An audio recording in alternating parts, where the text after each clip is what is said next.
Welcome back, everybody, to another unbeweedable episode of Puppet Masters and Castle Freaks, the internet's leading all things Charles Band podcast. I am one of your hosts, Jared Hornbeck, and if you didn't catch me before, I'm the guy who's skateboarding in my Tourist Trap t-shirt. But I am not skating the banks here by myself. No, who is here with me?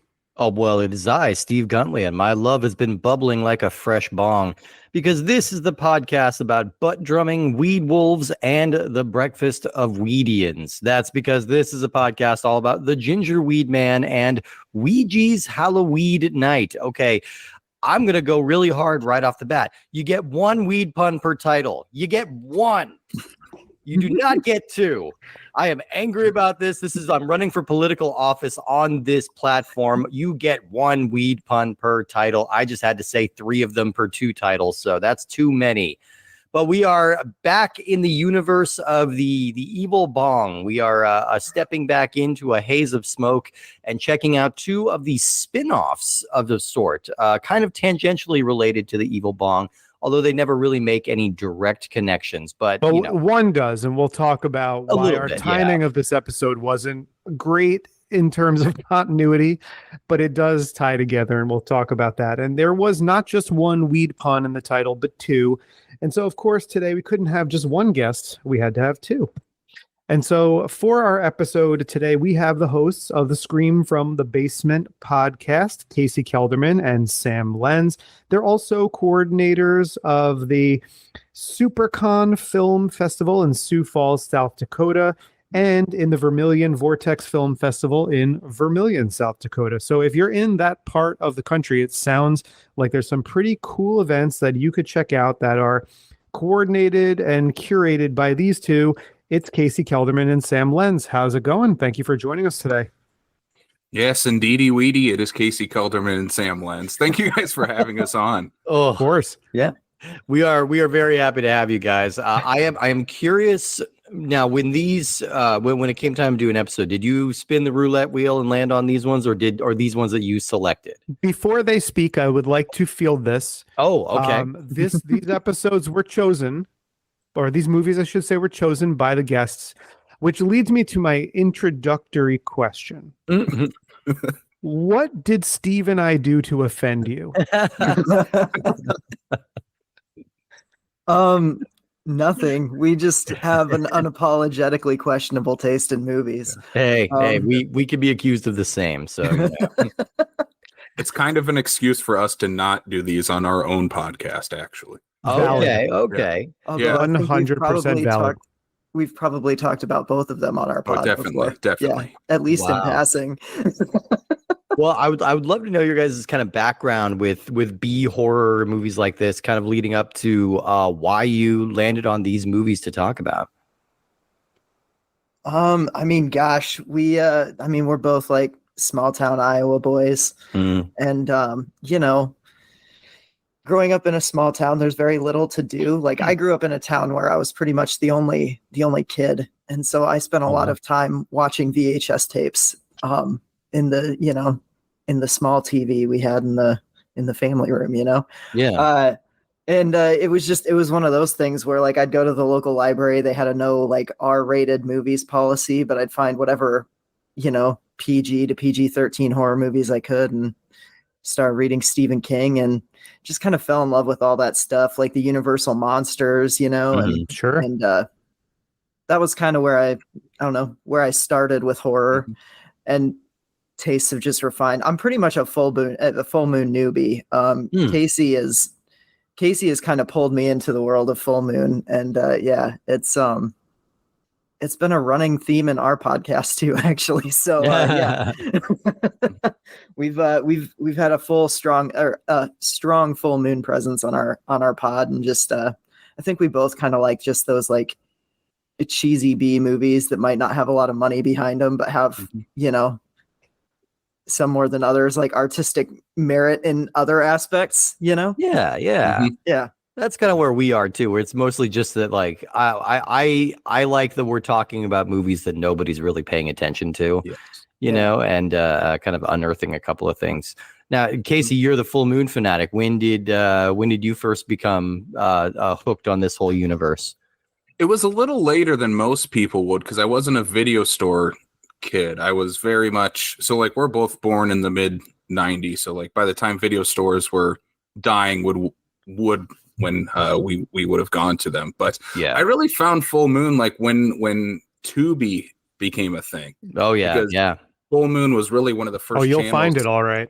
Yeah, Mhm. was one of the first ones to be on Tubi as like, hey, here's the Full Moon channel. Check out all 800 movies of Charles Band on Tubi. You can find them all there. And yeah, so that's when I first fell in love with Full Moon. This is probably about the time that Deadly 10 was talked about, and I think we should talk about that a little bit because that's fascinating. But yeah, it's a strange little initiative. Yeah. This only just came up for us very briefly for the first time when we were talking about Sorority Babes and Slimeball Bolorama 2, which was part of this weird kind of initiative where, for those who don't remember, Deadly 10 was something that Charles Band announced, like 10 movies that he's going to put out, and basically all of these movies were going to have a live stream component to all of their production. And so you could see exactly how the sausage gets made, so to speak, on these 10 movies that they have coming up.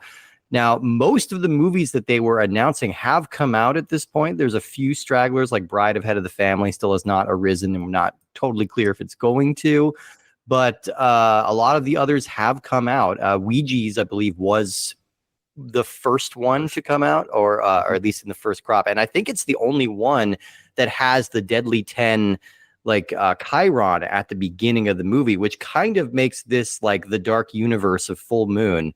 You know, this is like the Tom Cruise Mummy of that whole universe. Yeah. Here's where I drop another confession. I love the Tom Cruise Mummy unapologetically.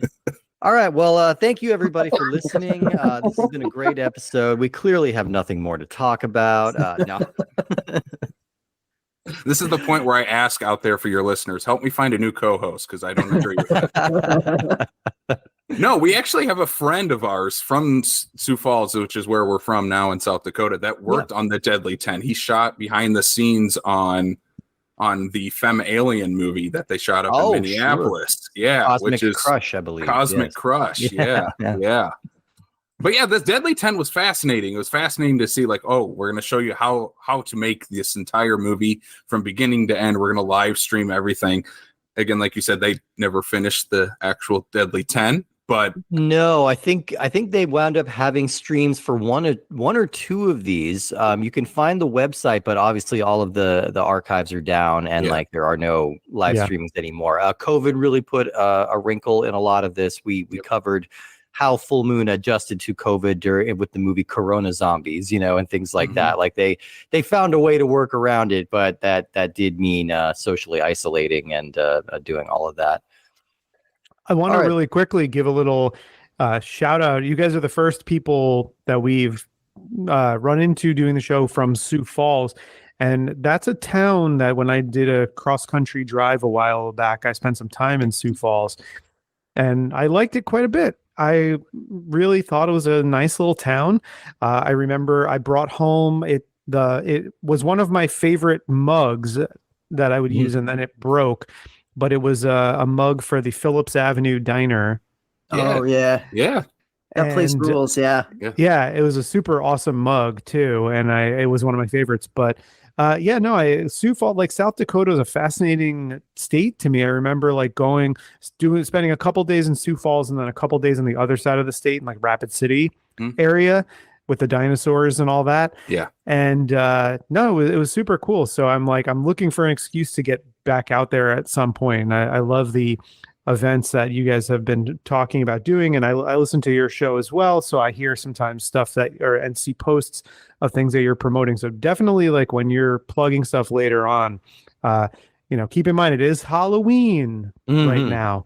So maybe there are some, appropriate things out there that you would like to tell the listeners about. But for now, Steve, why don't you fire off some stats about one of these movies? Now, which one are we starting with today? Because I figured we go chronological, right? We should. I think we advertised the episode initially reversed, but let's go chronologically. Yeah, I had these flipped, but we're actually going to start with Weedjies Halloweed Night. My lord. This was released October 19th, 2019. It's directed by Danny Draven, and it's written by Draven and Shane Bitterling, and it stars Victoria Strange, Johnny Lee, Brett Hargrave, Yo Ying, Denise Milford, James Adam Tucker, and The Dawn as Weed Wolf, with special appearances by David Dakota and Bridget Marquardt and Robin Sidney and Cody Lee Cameron. Diana Prince is in there. Lots and lots of celebrities. I'm going to say most of the celebrities you see in this crowd, and I don't mean to be disparaging or mean to anybody, but are of a breed I would call satellite radio famous.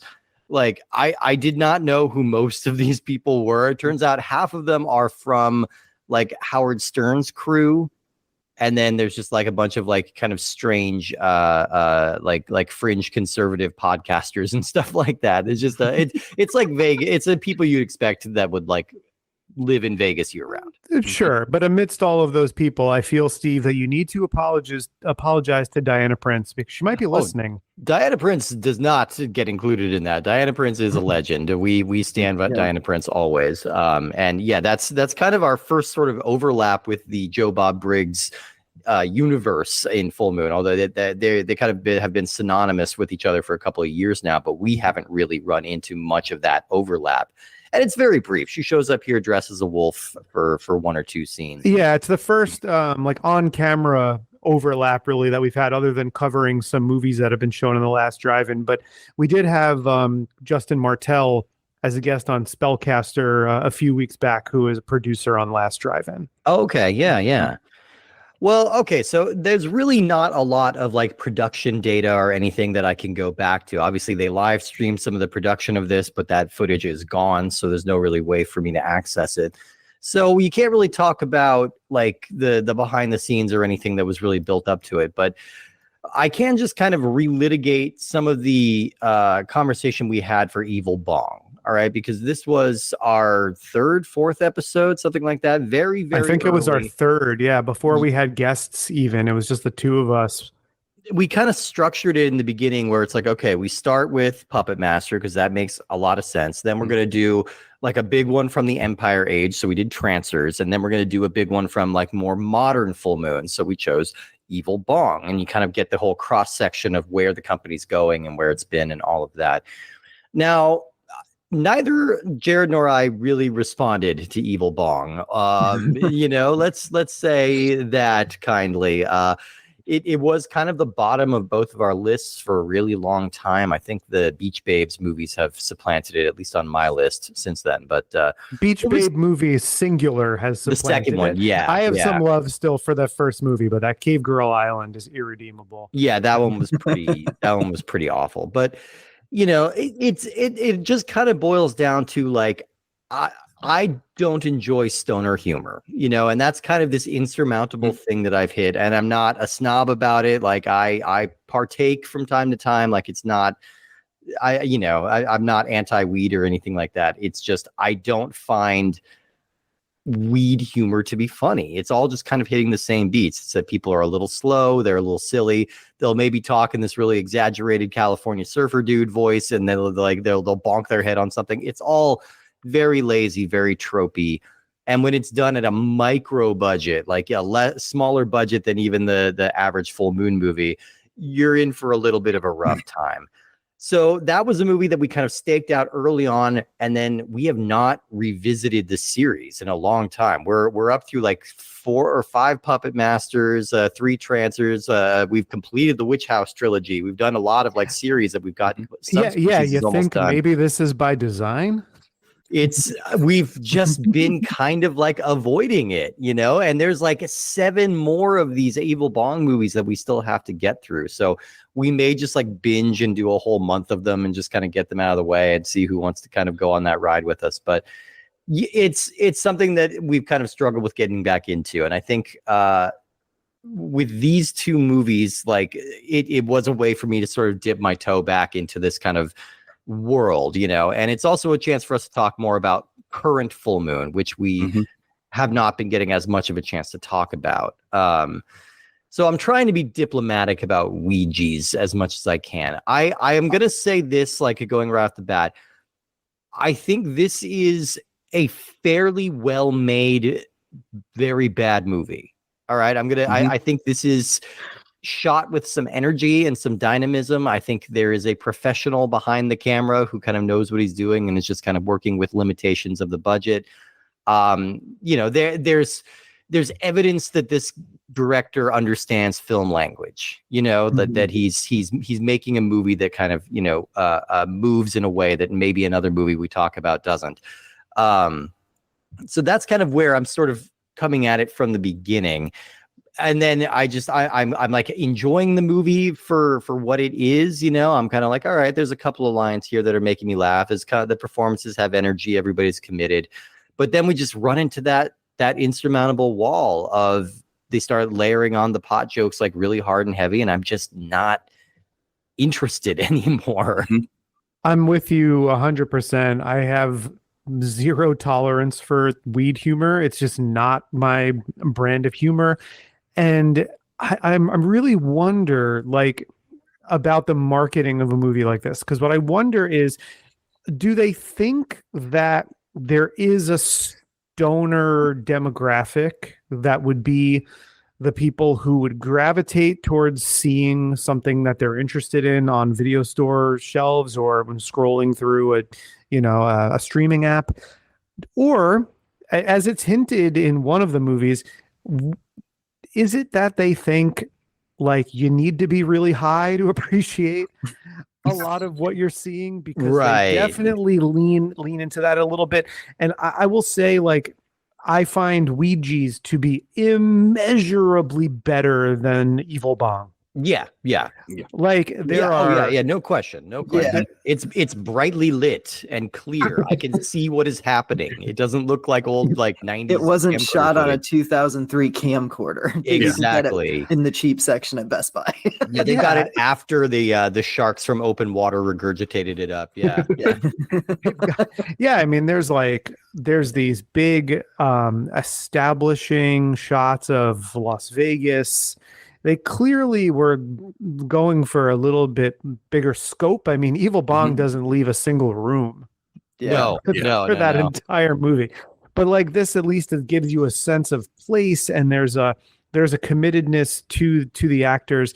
And I want to get Casey and Sam's kind of input on the potential appeal of stoner humor to this degree.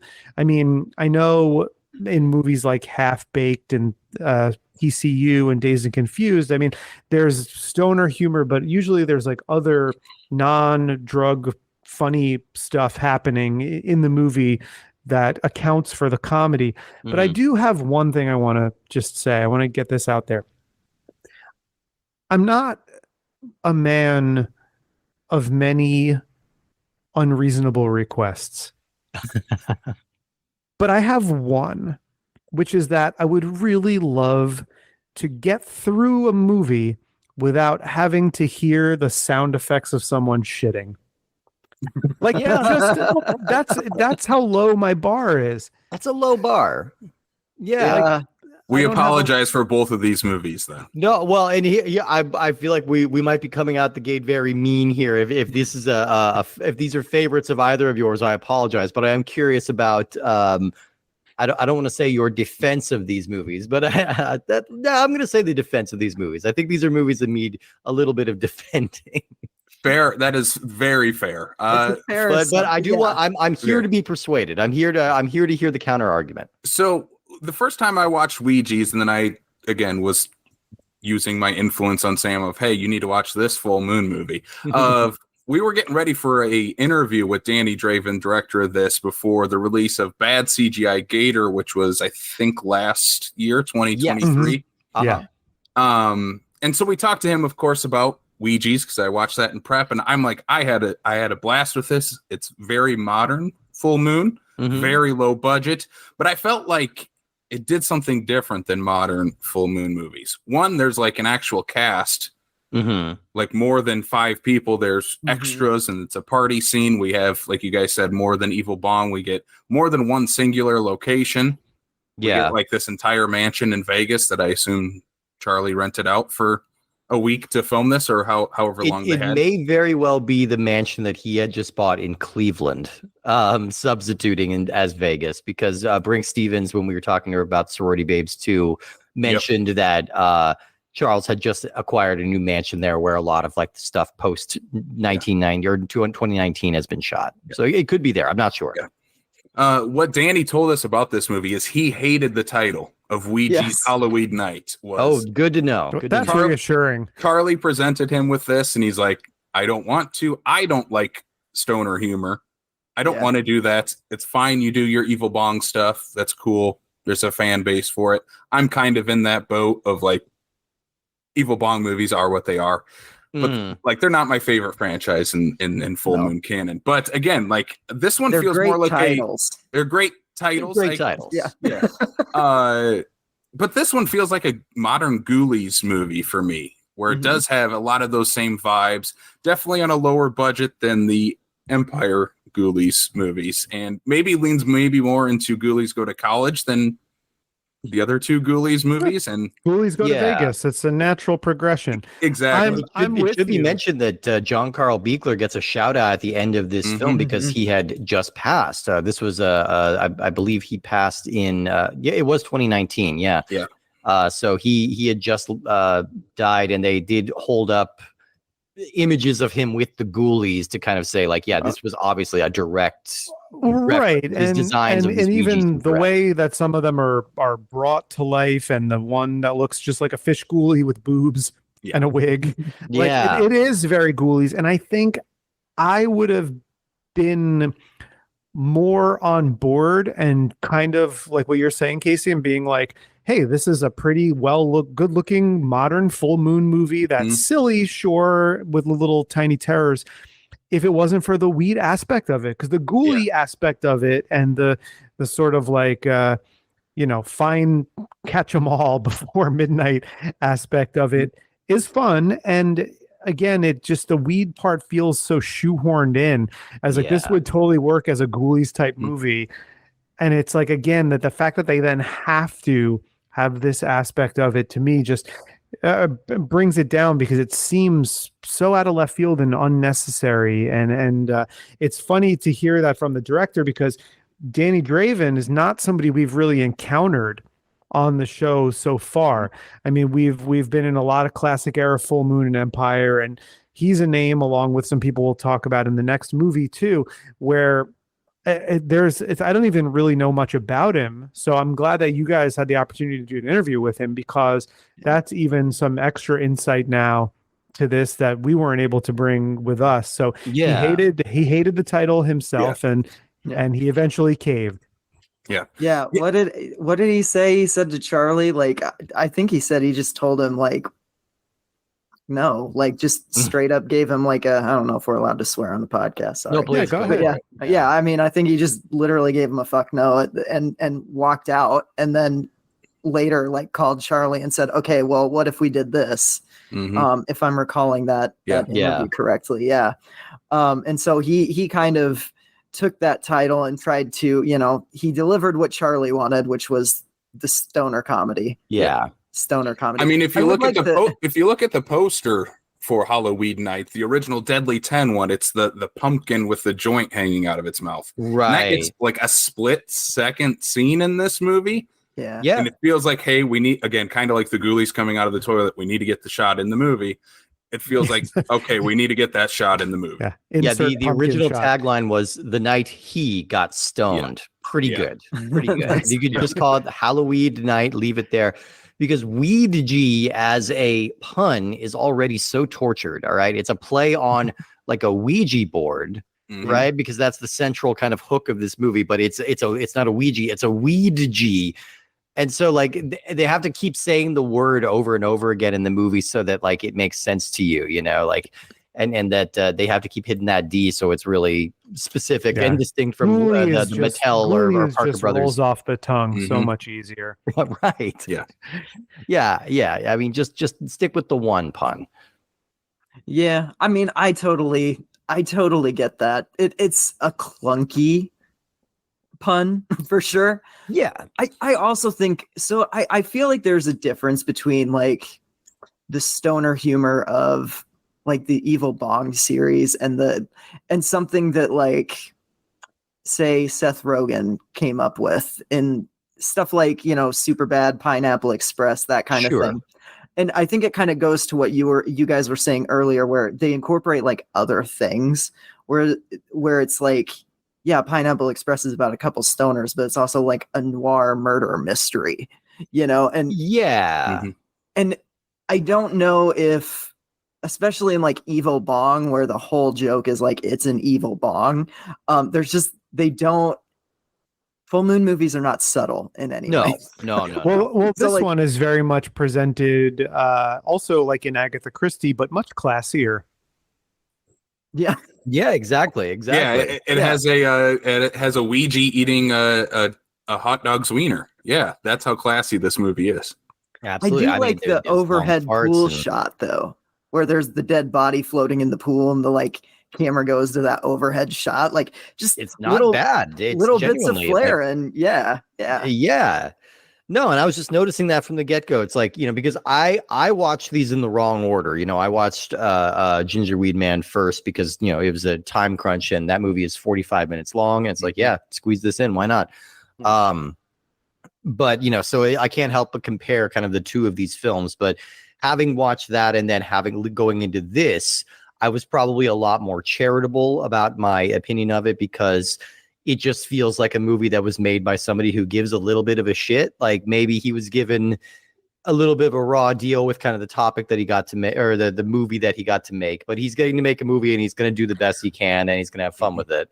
So it had that kind of energy too, which I did. Yeah, I mean, I'm being a little hyperbolic and trying to, you know, be a little humorous about coming in with our opinions right away in the show. But there was quite a bit that I did enjoy about Weedjies. There, you know, I found some of the jokes I thought were funny. You mentioned, I think it was Sam who mentioned the difference in the style of humor, but there's a difference in style of humor also between even this movie and then the Gingerweed Man.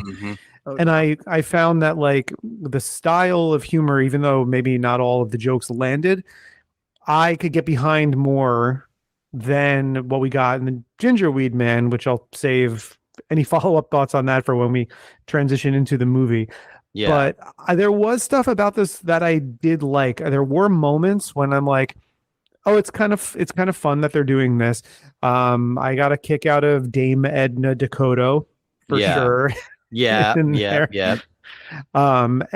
you know, little things. It had an energy similar, not as successful, in my opinion, as Ginger Dead Man 2.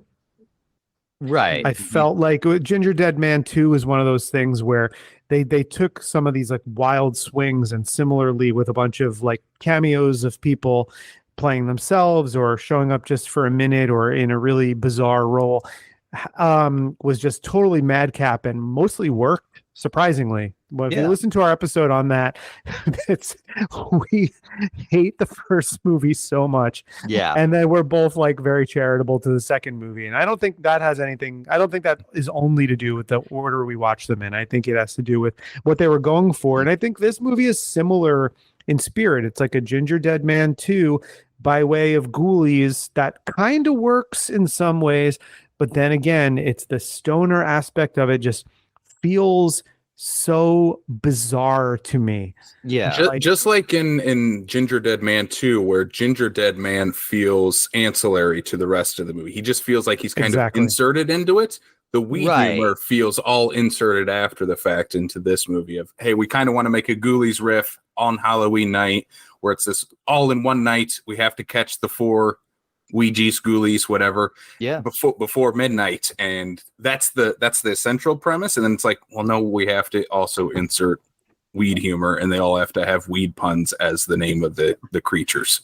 And that's the thing to note, is that the Evil Bong franchise, for as much as we deride it, it was kind of the biggest success that the Full Moon Company had during this era. So now it's kind of become the mandate, same way that, like, you know, early exploitation films, it's like, all right, we got to have one creative kill and we have to have one nude broad and that's it, you know, like, and that's my impression of an old timey film producer.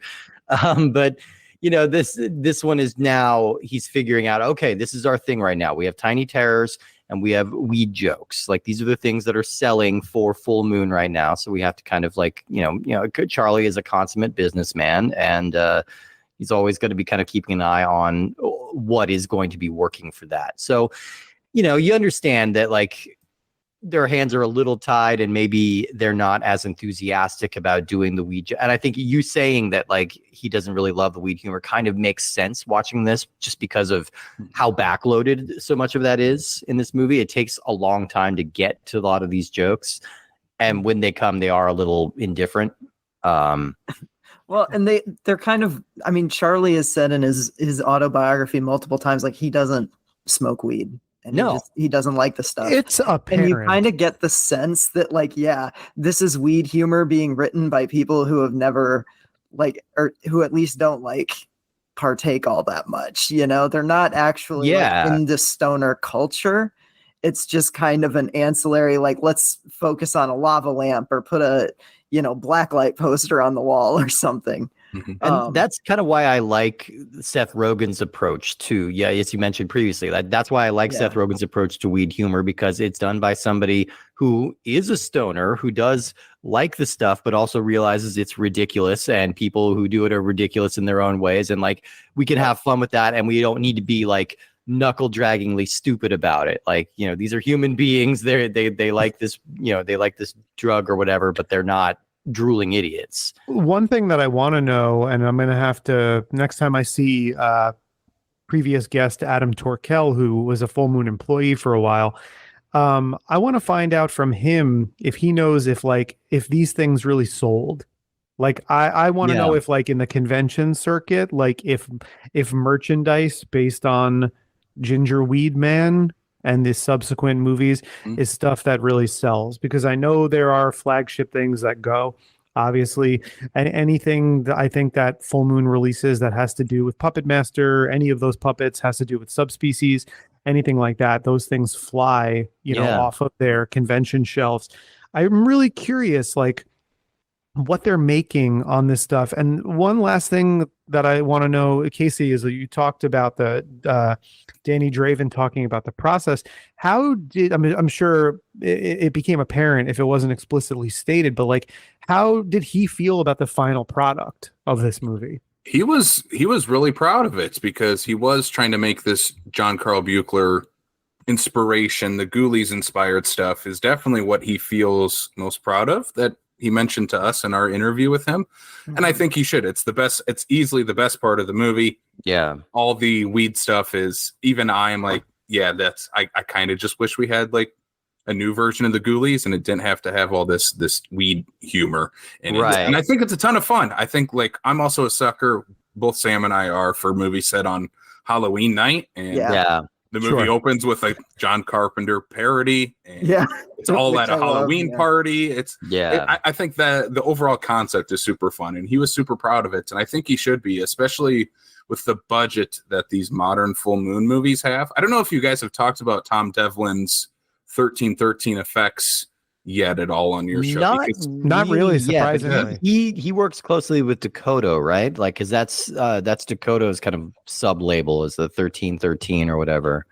He does a lot of the modern ones. I think his first one was the Axis trilogy for Puppet Master, is the first one that Tom Devlin's group worked on. And then obviously he worked on both of these.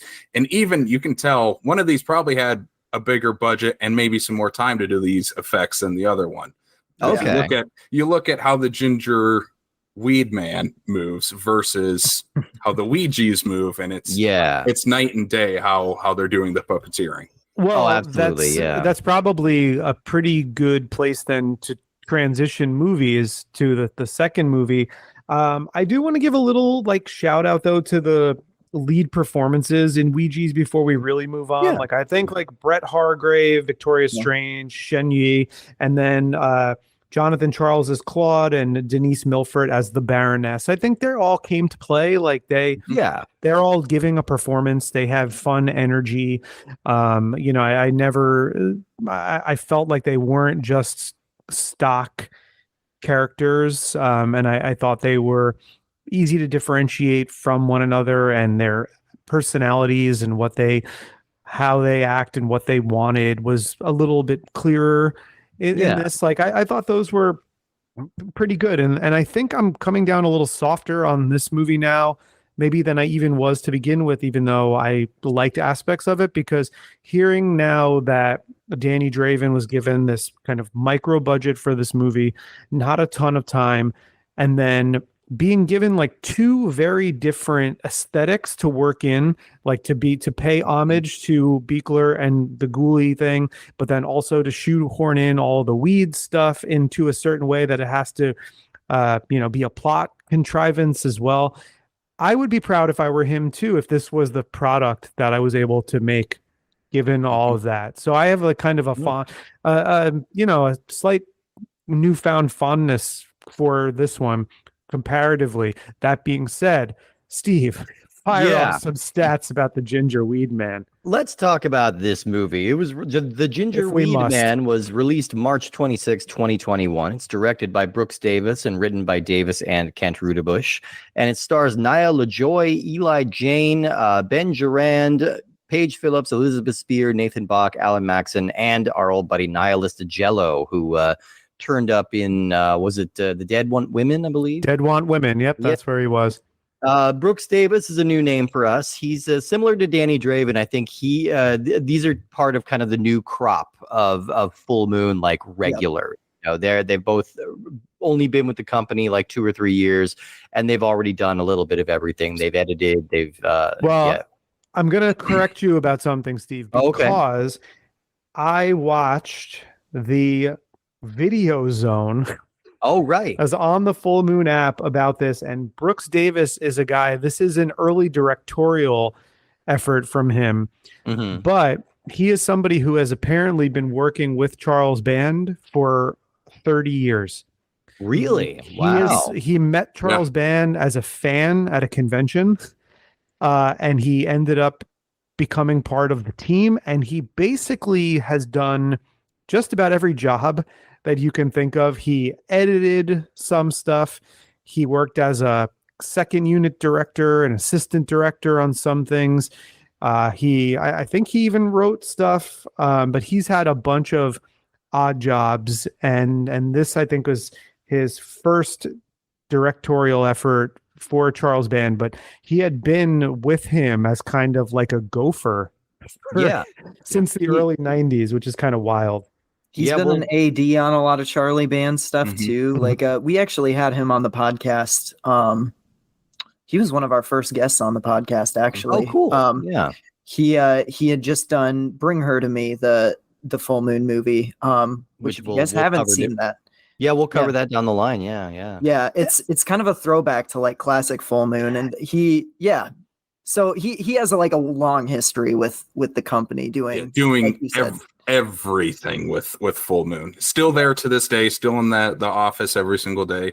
I know he helps out with Charlie's podcast. He does a lot of the behind the scenes stuff for that too. Yeah, he's the director for most of the episodes of that podcast, which is called the Full Moon Freak Show. So he's one of those guys. He's just kind of been around for a little bit, and he just does a little bit of everything. And this is his directorial debut, and it shows. No offense. This is going to be very mean to somebody we were just saying very nice things about. But this movie is 45 minutes long. It is it feels interminable, honestly. That 45 minutes was really, I struggled with this one, y'all. I really did. I was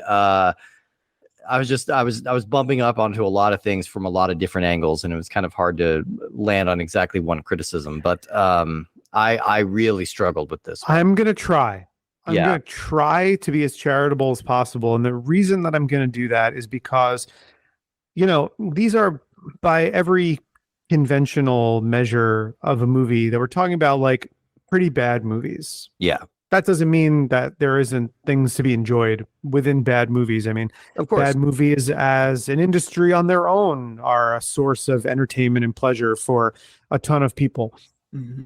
I was listening to, I listened to the first time to another podcast. I won't say the name of that podcast. It's not your podcast, Casey and Sam. Don't worry. And on this podcast, they were it's a horror movie podcast, and they were talking about a movie that I find to be quite a good movie, and they were really being very mean about the choices that the director of this film made. And rather than coming to the show with any background information or any research or anything, it was all speculation on why this director maybe this director didn't know what they were doing. It's a very experienced director, by the way. And I felt like they were going out of their way to be mean, because that was sort of the conceit and attitude of the show. And I really have made a conscious effort from those early days of this show, like our third episode, to try and mine out any of the positives that we can say, because we are highlighting this thing that not a lot of people are devoting a ton of time to. And especially something like the Gingerweed Man, which I found to be difficult to watch. There were a lot of things I did not enjoy about it, but I want to try to approach it more positively and highlight some of the things that, even if they didn't quite work, I can understand what they were going for. I feel like this is the kind of movie that's only ever really talked about on a YouTube channel or another podcast, where the whole point is to just drag it through the mud. Well, it's kind of like a Depths of Tubi movie, right? Yeah, it's like one of those things of like, oh, can you believe they made a movie with this title? Let's check it out and make fun of it, right? And that's obviously part of the calculation behind this movie. Yeah. You know, the two big hits of kind of the latter day full moon era are Evil Bong, as we mentioned, and The Ginger Dead Man, which we've covered a couple of the movies so far. And this movie is obviously just trying to mash the two of those up, but maybe this is explained in the other Evil Bong movies, and also truly it could not matter less. But it was also just throwing me so bad that it's like, okay, wait, so is this guy a cookie? Is he just a little guy made of weed? Well, Steve, you have to watch Evil Bong 666. Is that where they explain this? Yep. You will see the formation of the Gingerweed Man. So look forward to having that conversation at a later date. Okay. Well, we can bridge that gap at the very least. Yeah. Also, Brooks Davis himself voices the Gingerweed Man. Oh, that's who that is. Yeah. Okay, it was not credited anywhere. So yeah. I'm trying to Sam, you can help me with this. What did he say? It's like he's trying to do like a drunk Boris Karloff or a stoner Boris Karloff, something like that. Yeah, it was something like with kind of a British lilt to it a little bit. But it occasionally skewed Australian. It did. He got some real close. There's a crikey. There's at least one. Yeah. I think he even said like he's not a voice actor, but he was just having fun doing the voice, and they were like, "Well, it works." So right. I mean, so I earlier in the show, Casey showed us that he actually do have the little model of the guy, of the little Gingerweed Man. Okay, I'm sure it's screen accurate too. Oh, I think it might be just the one from the movie. Yeah, it probably is. Because you know the thing about it, this is really mean, but in my notes I just wrote, man, I miss Dave Allen. But you know, when the Gingerweed Man pops up in the movie, he's not even really a puppet. He is kind of just like a doll or a maquette or something, you know. Yeah. And they transpose his mouth animation in post, so it's kind of like those old like 50s and 60s cartoons. It's like Roger Ramjet, is that the show or whatever it was? Like they're these old like baby boomer like Saturday morning shows where it's just a still image with somebody like moving their mouth instead of doing any animation. That's the one. And that's kind of what they're doing here. So that very well be that model that you have may very well be like one of the ones they made for the film. Yeah, full disclosure. I like this movie. I have fun with this movie. I think it's a good time, at least for what I expect out of this movie. Yeah. And I think, Sam, you're probably on the same boat. We've talked about this movie a couple times, and I was kind of just like, this would be a remake of Remains of the Day, and I was really disappointed. Okay, you know, I just no. But I can point out that also, like, I bought this because I'm like, I can't afford a puppet master, and that's how this movie feels. Of like, hey, we can't afford a puppet master. We're making the Gingerweed Man instead, and that's Mom, okay. We have puppet masters at home. Exactly. This guy shows up. That right there is vindication for Steve, because I always steal his intros, and he stole my line. Jamie tacoed me right there. I got to be faster. It's got to say the lines faster. Yeah, I mean, I don't know. I am eager to hear a defense of this, because I think I was already butting up against the weed humor. As I mentioned, it's just not really something that appeals to me. And that's this movie goes really hard and heavy on that. Mm-hmm. And also just the fact that I'm being dropped into this movie with no explanation of where I am, who this is, like, what the fuck is the deal with this little guy? Like, I just don't know.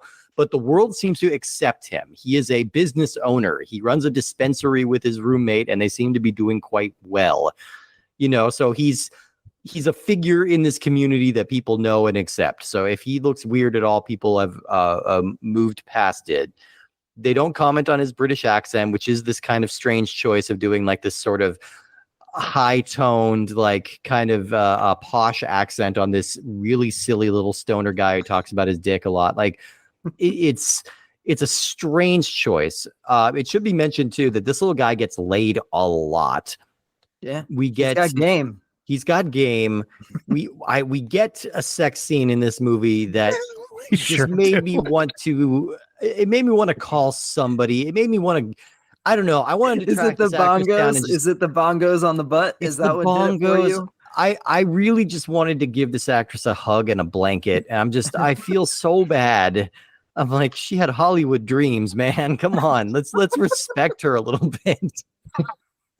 Oh boy, I mean, there's a cut. I hope she had a good time. I hope she had fun. You know what? I'll give them credit that there is normally I can telegraph where I feel like some of these things are, and if we learned anything from the first Ginger Dead Man movie, it's that they love to have a cut back to a scene of one of these little puppets jerking off. Yeah, well, we get a lot of like those. They love that, but there is a cut to him actually thrusting into a woman. That really I'm sorry, but it made me laugh. Oh, I wasn't expecting it, and it actually got me. It was one of them. It was more like my jaw opened, because I was just like, I can't believe they're actually shooting it from that angle. It got me, and you know what? Like I said, I want to think about the things about it that work. Is almost like, the movie starts, and almost immediately it's like there are aggressive strings pulling the Gingerweed Man that are just completely visible. Like, they have no interest in hiding these at all. Yeah, no interest whatsoever. I mean, like I said, this is a 45-minute movie, so it's kind of barely a movie, but it is still weirdly split into 2 acts. So I'm wondering if this was like an online release structure. That we've encountered this before with like Piranha Women, where I think the movies are just kind of released piecemeal onto the Full Moon website and then edited together later. So I believe that's what happened here. Yeah, this is one of those movies. I don't know why they did that. That never made a whole lot of sense to me, because I know Charlie did that with the Baby Oopsie Demonic Toys spinoffs too, where it was like the Baby Oopsie TV show, and it was like 3 parts, and then you put it together, and it's about an hour. And it's yes, the Baby Oopsie Variety Hour. Yeah. This is one more way that literally, like, Charles Band is always like 2 or 3 years ahead of a trend or of an idea. So this is him discovering Quibi before Quibi became the national sensation that we all still use to this day. So he was right on top of the Quibi game. And I think that you just nailed it. Like, why I think Casey and I love Full Moon so much is just like, no one's thinking ahead the same way that Charles Band is. No. And like, regardless of the quality of some of these like modern movies, like they're low budget, he's making them happen, and he's always trying to find ways to like push forward and find new ways to like distribute and to film make. And I don't know. I think that's the genius of him. Absolutely. No, I completely agree with that. Like, he is a man who has the page in the dictionary that has the word quit on it was pulled long ago. Like, he has no sense of, he never loses momentum, like his entire film company went under, and then a year later he had a new one, and he had a distribution deal with Paramount, and then he just never stops moving, and you really have to respect that about him. It's a nose to the grindstone kind of ethos that you have to appreciate. This is churning out something that somebody wanted. This is churning out something, this is a movie that statistically makes sense. If you're merging your two different hit franchises at the time, like, I understand the calculus that went into making this, but I just can't get on board with it. I mean, it's a movie that seems to thrive in being as repulsive and stupid as humanly possible. And just when you think it can't get any worse, they add Ooga Booga to the mix. We had done a valiant job of avoiding Ooga Booga to this point. I can't. We've really been. No, there's no defense of that. Nope.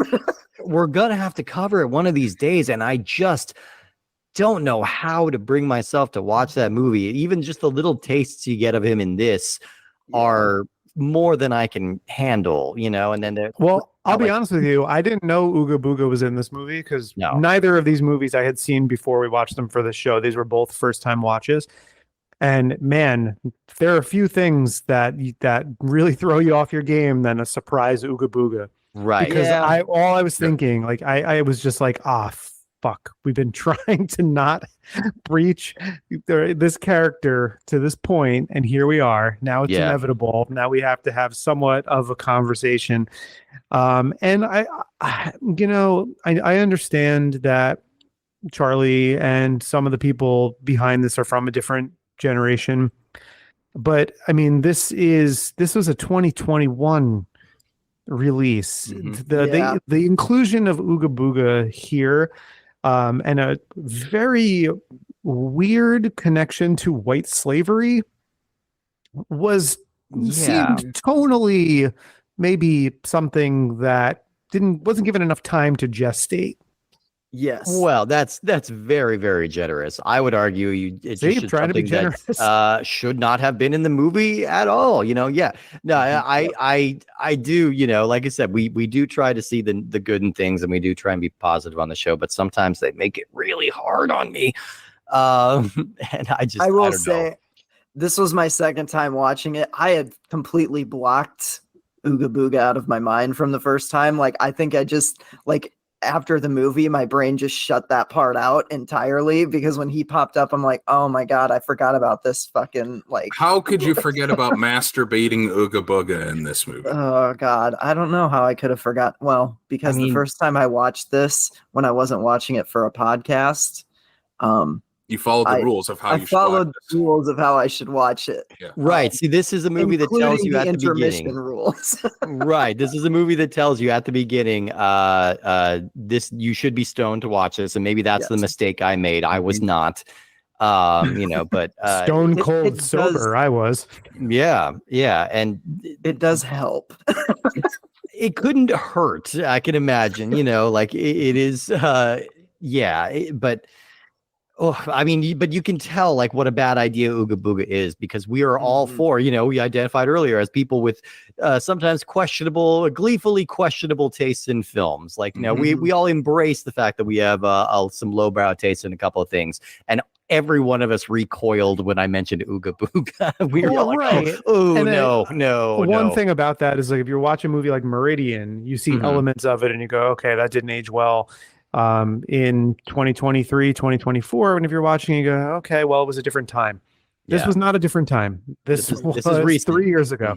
Yeah. And so the inclusion of it is questionable. And I also agree that this movie feels like it is aggressively trying to gross you out. And I know I made the comment before about listening to people shit in movies, but in Sorority Babes 2, or Babes 2, as our one guest, Dr. Rhonda Bachman, called it, and I enjoyed that. There is a scene when somebody is shitting money, and there's sound effects, but the sound, they didn't actually even need the sound effects to the extent they use them, but I'll forgive it because the shitting is part of the pun. It's part of the joke of he asked for a shitload of money, cash out the ass. Right. And then it's literal. And so even though it's not my favorite brand of humor, it's like I get it because it's at least in service of the joke. Right. Here, there's a scene where Gingy is just shitting for no reason. Yeah. Other than to and punish my we ears. learn at minute 40 in a 45-minute movie that he has like super powered farts that make people high. Like that's never been addressed earlier. It's never been mentioned once. But that's kind of the Deus Ex fart that kind of comes in and saves the day. Like it is.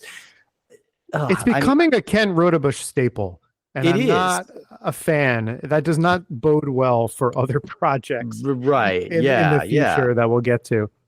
I feel like Gingerweed Man works better as segments, as like little short funny videos that you would like scroll past at 3 a.m. on like TikTok after a night of partying and Taco Bell. You know what I mean? Like it's that type of thing. When you put them together, even in a movie as short as 45 minutes, and then in the last like 20 you add in Booga Booga. Yeah. It's like, oh shit. You know, like it was a tough sell already. Yeah. It kind of goes over a cliff when that character is introduced, and it's like, okay, I need this to kind of be over now a little bit. Credit to the one other genuine laugh I got in this movie though, when Gingy, when they do the reveal of him with the drug kingpin, and they do the full body reveal of him, that leisure suit and mustache got me laughing because you see the legs and everything. Like it's just because it's a full body reveal. If it was just from the, chest up or waist up, I don't think it would have been as funny, but to see this puppet being presumably just held in place. Right. To see the whole thing. Like, I don't know. The thing with the mustache falling off, I don't know. Yeah. I mean, the things that were like funniest were the things that they weren't really addressing as being funny, like the fact that there's this meeting of gangsters and this 1 foot tall green man shows up and nobody can see through it. Like that's a little bit of a funny, like you can write around that and just be like, wait, there's something wrong about this guy. That's a fake mustache or something, like you can a little punch up joke of like where the gag is that like he should be the weirdest looking fucking little thing in the world and nobody's addressing him like that. It's the classic Great Muppet Caper, Kermit and Fozzie are brothers joke, just do that thing, Make something obviously really weird and nobody addresses it. Yeah. Yeah. But that's me trying to punch up Gingerweed Man via Jim Henson. So I don't know where you can see the reaches I'm making here. And same, I'll damn it with the faintest of praise is that despite all of that, there are multiple locations. The camera goes outside. So this is better than Evil Bong. Praise. This is faint praise drove by and like maybe disturbed the wind a little bit near this movie. better than Evil Bong. They shot outside. They used 2 rooms. It's not nothing. Yeah. What about the reveal at the end? What is that? Even I have seen this 2 or 3 times. I don't even understand the reveal. Yeah. Yeah. Walk me through this because I'm already forgetting how this movie ended. It ends with like the main villain who's like been in this cloak this entire time, and he's like in charge of the slavery ring, and he's in this terrible set that just has like a desk and like 2 computers on it or something. Yeah, that have like static on the video screen. Yeah.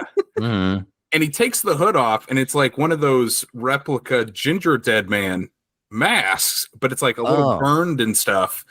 And I don't remember how or when the last time Ginger Dead Man shows up in any of the movies. I don't know if it's a tie-in to any of those. I don't know what the connection is here. Yeah, there was a crossover of Ginger Dead Man versus Evil Bong. And that was 2013. Yeah. I don't remember that movie at all, so maybe there's some sort of connection in there. I don't remember. Yeah, it's really hard to say. I mean, yeah, we're gonna have to just kind of bite the bullet and get in on all of these movies at some point. And we'll have carefully charted out all of the lore. We'll make our own Silmarillion of the Evil Bong universe, And I will say, like, as we kind of approach the end of this episode, like, I'm actually quite glad that you guys did choose these. despite how I might have sounded earlier in the episode. And the reason is because I feel like it was just a nice coincidence, or maybe it was not even a coincidence. Maybe it was just like inherently you were thinking about conversations that you've had with filmmakers, but you brought us two movies with first person accounts from the directors of two movies that we didn't really have much to pull from. And so that was actually quite nice to have you guys be able to say, oh, well, he wasn't into this, and oh, this is what they had to do. I'm really happy that was kind of a happy accident to me that happened that way, because even though these, may not rank among my favorites of the things that we've covered, I think for the purposes of the show, it helped us out quite a bit, because going in, I was like, man, we're going to have to try to find some things to talk about. And it's going to be a rough go. So honestly, like, you know what? We watched them. We talked about them. I'm no worse a person, I suppose, for having sat through these. I enjoyed a lot of aspects of Weedjies more so than Gingerweed Man. Mm-hmm. But I'm actually glad now that we sat here and had this conversation that this is what you brought to us. Yeah, no, and I've had fun breaking these down, even if there's maybe a little bit more venting than I meant to. So I appreciate y'all bringing that opportunity before us here. Do we have any final thoughts before we move on here? I'll very briefly just say, Weedjies, a lot of it works for what it's trying to achieve. And there's moments, I think, that are enjoyable. I think it's not fully successful because of the weed aspect of it is just shoehorned in and makes everything bogged down and unenjoyable by introducing that brand of humor and plot contrivance that I'm not a fan of. But you know what? We've seen worse. Yeah. Gingerweed Man, I will never watch this again for any reason. No, sorry. No, not going to do it. But thank you guys both for being here and for bringing these movies with us and letting us rag on them a little bit here. This episode's coming out in October. So do you have anything coming up that you wanted to promote, or anything that people in the area can come check out? I guess the big thing for October is we'll be hosting what we call late night at the State Theater in Sioux Falls, South Dakota. It's our beautifully renovated downtown State Theater there. We've been hosting late nights there. We actually showed Terror Vision as our first one, and I know you guys have talked about that on the show as well. That was a lot of fun, and we'll have a lot of things in store for October's lineup. Oh, amazing. And then Screams from the Basement podcast, people can find that wherever. Yep. We're on like Facebook, Twitter, Instagram. We do TikToks. Just search Screams from the Basement. You'll find us. So, and for fans who haven't, or for people who haven't become fans yet, what's kind of the general pitch of your podcast? Yeah, so we drop new episodes every Friday on Spotify, Apple, and YouTube, and then every other week it's either Sam and I talking about a double feature that of two movies that we love or maybe have never seen or just want to talk about, and then on opposite weeks we have interviews with filmmakers, actors, directors, writers. A lot of full moon names pop up. You guys recently had Sam Irvin on for an interview. Which I saw, which is super cool. What a great guy. He's very nice. Yeah. We had Sam Irvin on. We had C. Courtney Joyner join us for Charlie's new venture into pulp noir, which hopefully that can go a little longer than the Deadly 10 did with Weedjies. But I'm excited to see what that is. Yeah. So a lot of fun, a lot of interviews that we do, and I know you guys cover a lot of the same movies that we do, and it's great to have a nice crossover between Full Moon fans. There's not a whole lot of us out there, and I really appreciate you guys having us on and having us on to talk about two movies that I'm just glad we're the ones that got to come on and talk about. Two movies that exist. They sure do. No one can take that away from them, and you guys were here to talk about them. Absolutely. Well, sorry, Steve. Man, we did so well. We did so well without having to edit. And now I fucked it up. No, you're all good. Did you make? All right. All right. There is a big crossover full moon material between our show and Screams from the Basement. And if you check out their stuff, I'm sure you'll love it. If you love what we do, then jump onto Apple Podcasts, Spotify, anywhere where you find podcasts, and drop us a little 5-star rating. If you're feeling charitable like we were for these movies, write us a little review. Nothing too fancy, just a couple sentences. If you want to keep up with the show, you can follow us on our social media, primarily Instagram. You can find the show at puppetmasters_Castle Freaks. You can follow me at _Giallo_Jerry or Steve at Minotaur Matador. You can find audio versions of the show on YouTube. And we do update about new episodes on X and maybe Blue Sky and Threads if I feel like posting on those again. We'll see how that goes in the weeks coming up. But we are not the only show that Steve would like to take a moment to plug. Steve, what else have you got going on? Well, I'm also on the show Cinema Arcade, which is a cinema and arcade mashed together. That is what we do. We are watching movies and then playing the video games based on those movies to see how they compare and contrast. And that's been a lot of fun. When you listen to this right now, we'll be in our October, which means it's all horror movies. I haven't finalized the lineup as of this recording, but we have a lot of options to go through. We could be talking about John Carpenter's The Thing, or Killer Clowns from Outer Space, or Nightmare on Elm Street, or you know, any hell, Monster House. Let's talk about Monster House. I don't know, that might be in there. So we'll figure out the lineup, and you can find that wherever you get your podcasts. And you should be sure to check in with us next week, because we have another movie. We just don't stop. We just keep watching all of these movies. That's kind of the point of the show. We're going to be talking about a movie from 2014 called Trophy Heads, which is going to be bringing together a lot of the classic scream queens from throughout full moon histories. We're talking Jackie LaBelle. We're talking Brink Stevens. We're talking who else is in that? Denise Duff, Linnea Quigley. Yeah, absolutely. We got a lot of amazing scream queens coming back for that one. Not a movie I've seen yet, but sticking around with kind of the latter day full moon theme for a little bit. So excited to check that one out. All right. Well, make sure that you join us next week for Trophy Heads. Thank you again to Casey and Sam from Screams from the Basement podcast, and we will see you next time.